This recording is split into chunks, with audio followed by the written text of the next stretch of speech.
নমস্কার বন্ধুরা, আমাদের ইউটিউব চ্যানেল ওয়ে টু ভক্তি মার্গ থেকে আপনাদের সকলকে স্বাগত জানাই। আর ঈশ্বরের কাছে প্রার্থনা জানাই আপনারা সকলেই ভালো থাকুন, সুস্থ থাকুন। আজ আমি কথামৃত থেকে কিছু পাঠ করব, তো বন্ধুরা আপনারাও সঙ্গে থাকুন। প্রথমেই আমি শ্রীরামকৃষ্ণদেবকে শত সহস্র কোটি প্রণাম জানিয়ে ওনার কথামৃত থেকে পাঠ করছি। আজকের বিষয় মুক্তি ও ভক্তি। তব কথামৃতম তপ্ত জীবনম কবিভিরিতম কলমশাপহম শ্রবণ মঙ্গলম শ্রীমদাততম ভুবি গৃহ্ণন্তি যে ভুরিদা জনাঃ। আজকের বিষয় মুক্তি ও ভক্তি। কথক বলিলেন, যখন উদ্ধব শ্রী বৃন্দাবনে আগমন করিলেন, রাখালগণ ব্রজগোপীগণ তাহাকে দর্শন করিবার জন্য ব্যাকুল হইয়া ছুটিয়া আসিলেন। সকলেই জিজ্ঞাসা করিলেন, শ্রীকৃষ্ণ কেমন আছেন? তিনি কি আমাদের ভুলে গেছেন? তিনি কি আমাদের নাম করেন? এই বলিয়া কেহ কাঁদিতে লাগিলেন। কেহ কেহ তাহাকে লইয়া বৃন্দাবনের নানা স্থান দেখাইতে লাগিলেন ও বলিতে লাগিলেন, এই স্থানে শ্রীকৃষ্ণ গোবর্ধন ধারণ করিয়াছিলেন, এখানে ধেনুকাসুর বধ, এখানে শকটাসুর বধ করিয়াছিলেন, এই মাঠে গরু চড়াইতেন, এই যমুনা পুলিনে তিনি বিহার করিতেন, এখানে রাখালদের লইয়া ক্রীড়া করিতেন, এই সকল কুঞ্জে গোপীদের সহিত আলাপ করিতেন। উদ্ধব বলিলেন, আপনারা কৃষ্ণের জন্য অত কাতর হইতেছেন কেন? তিনি তো সর্বভূতে আছেন, তিনি সাক্ষাৎ ভগবান, তিনি ছাড়া কিছুই নাই।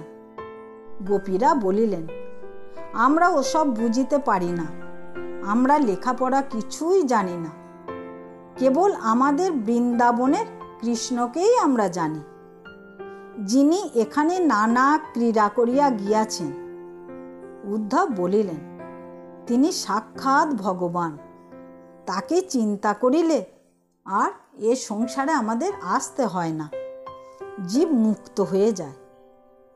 গোপীরা বলিলেন, আমরা মুক্তি এসব কথা কিছু বুঝি না, আমরা আমাদের প্রাণে কৃষ্ণকেই দেখিতে চাই। ঠাকুর শ্রীরামকৃষ্ণ এই সকল কথা এক মনে শুনিতে লাগিলেন ও ভাবে বিভোর হইলেন। বলিলেন, গোপীরা ঠিক বলেছেন।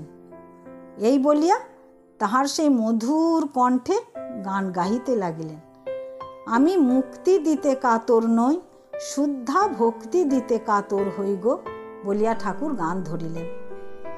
শ্রীরামকৃষ্ণ কথকের প্রতি। গোপীদের ভক্তি প্রেমা ভক্তি, অব্যভিচারিণী ভক্তি, নিষ্ঠা ভক্তি। আর ব্যভিচারিণী ভক্তি কাকে বলে জানো? জ্ঞান ও মিশ্রা ভক্তি।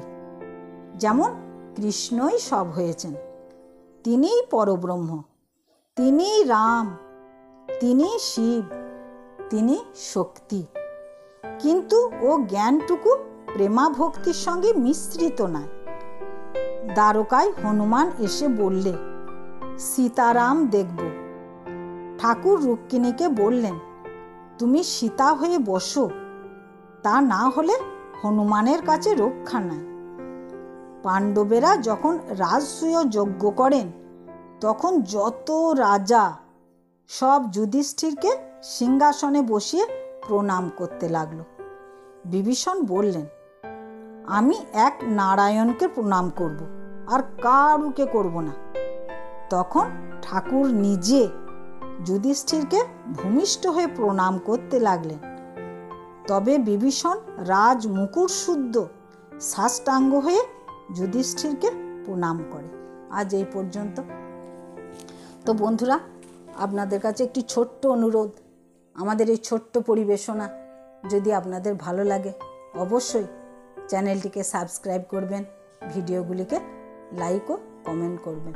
জয় শ্রী রামকৃষ্ণ।